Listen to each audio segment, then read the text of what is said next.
Hey everybody, I want to get my squat sequence up on the blog so you can practice it at home. So when you come into class and you're doing it as a group, you can do it a little more quickly, a little more smoothly, and be able to follow along. So you start in your squat stance, heels under shoulders, toes out 11 and 1. Come down to the bottom of your squat. Try to keep your chest high in your squat. You want a nice upright squat that will transfer over into overhead squats and front squats. First thing we're going to do in this sequence is push the knee out over the toe and try to get it to the ground, keeping the hip basically where it is. You should feel a little bit of stretch in your hip flexor. Next thing you do, keep the feet where they are in squat stance, but come back on your hands. Pick up a heel high and pivot out and touch the knee to the ground on the outside, pointing that heel up at the ceiling.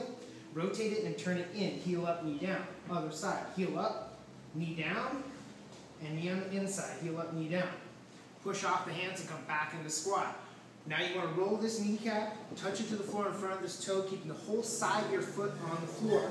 Collapse it in. This internal rotation. I like to do this one twice. You might not be able to get that knee all the way down.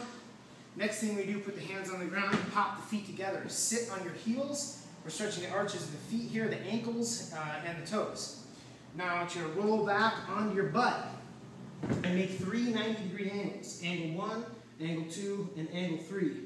We're going to lift up the feet and keep the heels planted and rotate through the hip capsule and have 90-degree angles, all 3 of them on the other side. 1, 2, 3, 4, 5, and 6. Now we're going to give ourselves a little boost up, and we're going to go into Cossack switches. So you're going to have a heel out, foot flat on the floor. You got to keep your heel down.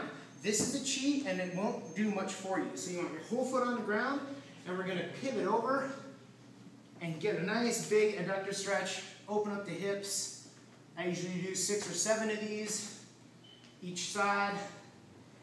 And then I come back into squat stance, and I'm going to do a Russian baby maker. I'm going to put a big kink in my elbows, make my elbows pointy, and I'm going to jam that point up under the knee, under the hamstring. So my elbows are well inside under the kneecap there, and I'm going to try to pull my legs out of the socket.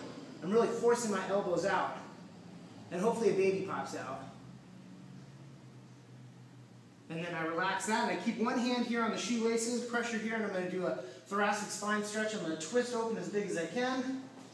On the other side too.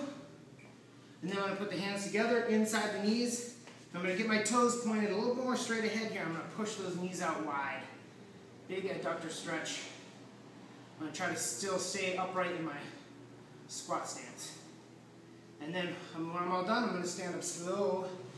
And I might kick the legs out a little bit and get loose, and I should feel nice and open in the hips.